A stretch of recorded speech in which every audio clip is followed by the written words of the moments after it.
Hello everyone, this is a video how-to with Mike Lewis from Media Evaluation Research, and it's all about Brandwatch.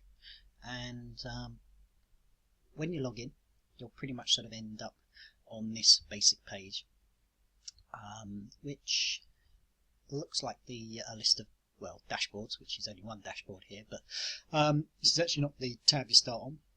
Best place to start on is to click down to the data and the queries. You sort of pop up here, and we could spend at least another hour talking about how to put queries together, and you can read online many discussions and help things and that kind of thing about how to put together Boolean searches and things like that. I'm going to gloss over that bit for the moment, but I'm going to put together something which I kind of have to turn around each month for a client in the who deals with mobile payments, and so I'm going to sort of work through this as a basic case study, if you like, just showing you a few things, a few points along the way, which hopefully will give some idea about what Brandwatch can do and how it works, and the nuts and bolts. So this is kind of taking it hopefully from start to hopefully somewhere near a finish. And so we'll kind of start with a query creation tool, which is something which looks like this. So I've got a bit of text which I'm going to paste in, and there's a series of keywords, things, bits and bobs like that. Looks a bit like gibberish, but anyway, basically it's saying find a list of trade names which got things like Ping It, PayPal, and that kind of thing, Apple Pay, and we want it to be near an expression of either mobile payments, pay, or smartphones, and it's near /5, which means it has to be within 5 words of one of those trade names, and its country restriction is UK only, and we're saying that we're going to leave out Twitter. So this is a good place to start from the point of view of testing out whether or not firstly the query works, which quite often they don't if you do things like using brackets, because you've got to kind of nest the individual elements of the query within, and the use of the and the not. But then there are various different examples which, if you go onto Brandwatch's help things, they'll give you some for instances, which basically this is a query which I've adapted from one of their examples. So you can kind of take a look at how they'll explain a sort of, if you want to basically do something like this and use this term, or use these terms, you can kind of adapt it fairly simply. But anyway, you can kind of get as complicated or as simple as you like. So this is kind of a little bit of a simple medium sort of thing, and the examples which it's generating on the right hand side, which is some sort of 3,600 odd.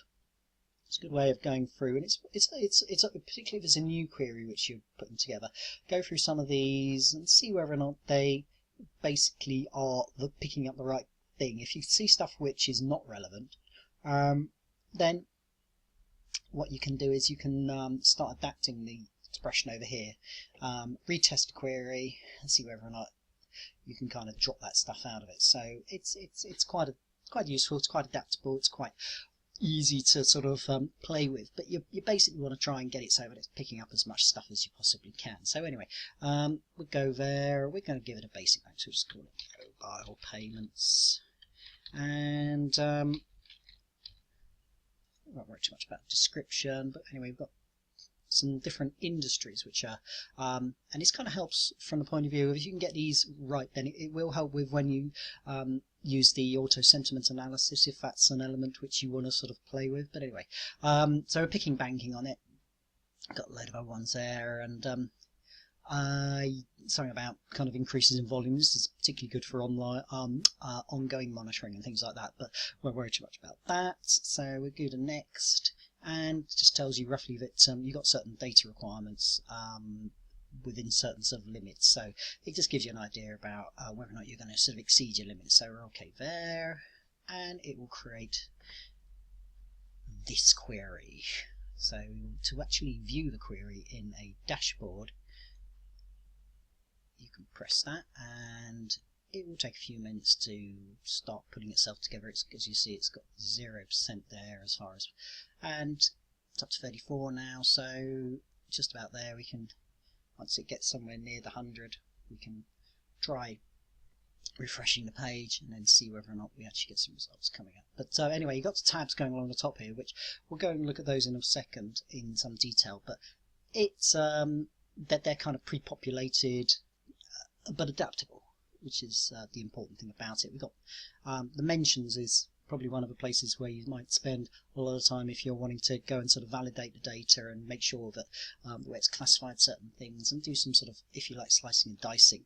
The charts are, as I say, pre-populated as well, but you can adjust things like periods of time, and also adjust various other sort of aspects like the favorability elements, leaving out certain bits, how to view it, that kind of thing. So this goes green when it's ready to go. So let's reload the data and we'll pick up. Now this is set last 7 days, picking up on 640 odd references and indicating how many are good, how many are bad on the initial auto sentiments analysis check. And there's the period of the past 7 days with each of those graphed out over time. So if we go and adjust the period a bit, we can pull up this tab on the on the right hand side, and the way to adjust it, say we'll look at just let's take it from the start of July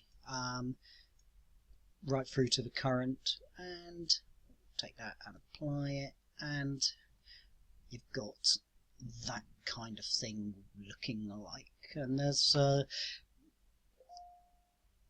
the option to actually go and view some of the references in greater detail here, so you can actually see by scrolling along this blue line here is the total number of references. I wouldn't initially take an awful lot of to pay an awful lot of attention into the auto sentiment bit here, because it's often criticized as being a little bit kind of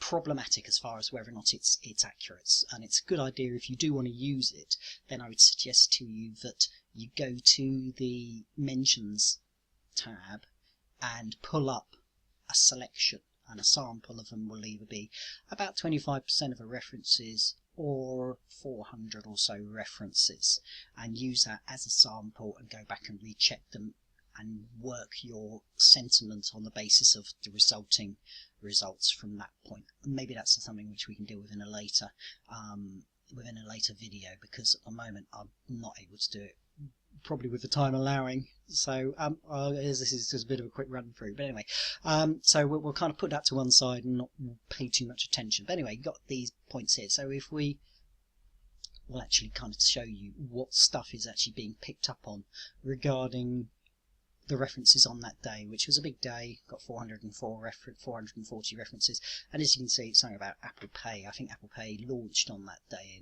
in the UK, so that obviously got a load of coverage. And you can see that going up and down obviously over time. One of the things which, let's have a look at some of the charts anyway. So again, these are sort of pre-populated and configured for the past 7 days, but we can change that by just pulling up that filter point there. There's other things which we've got here, which is the export option, and you can also take a view on whether or not you want to see this, say, as a pie chart for each of the days, or horizontal charts.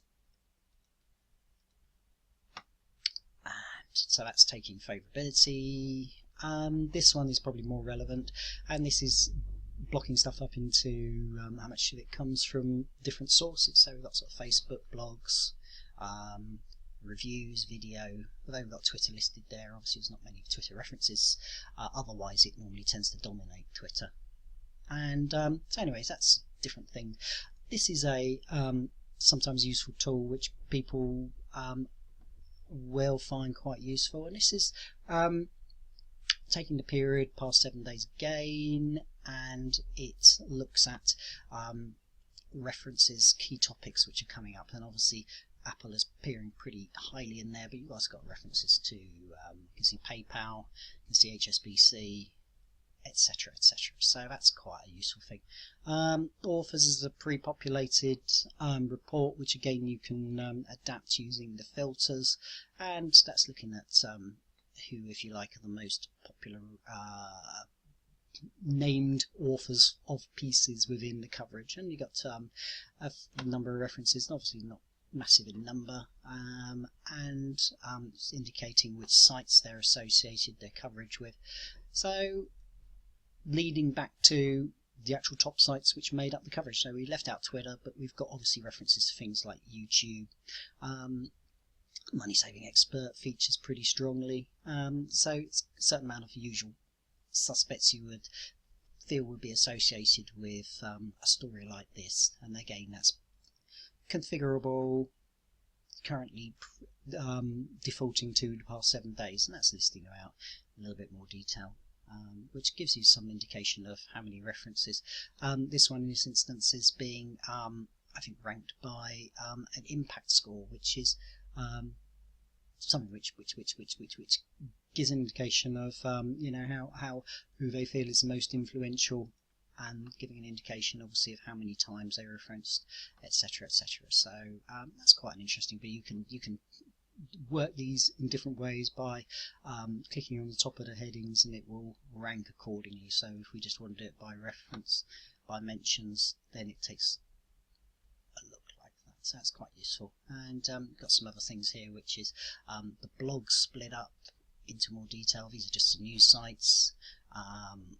Ones which decided to say are forums, and again you've got the option to figure those back as well. So the way I tend to use this is in conjunction with, once you've generated you can either export the data as an Excel file and drop it into a pre-configured Excel charts, which you might have to reproduce, which I tend to do each month, or alternatively use something like Snagit and do a sort of a copy and paste into a PowerPoint document or something like that, and actually grab, if you like, the whole image and work with it like that. So it's pretty adaptable.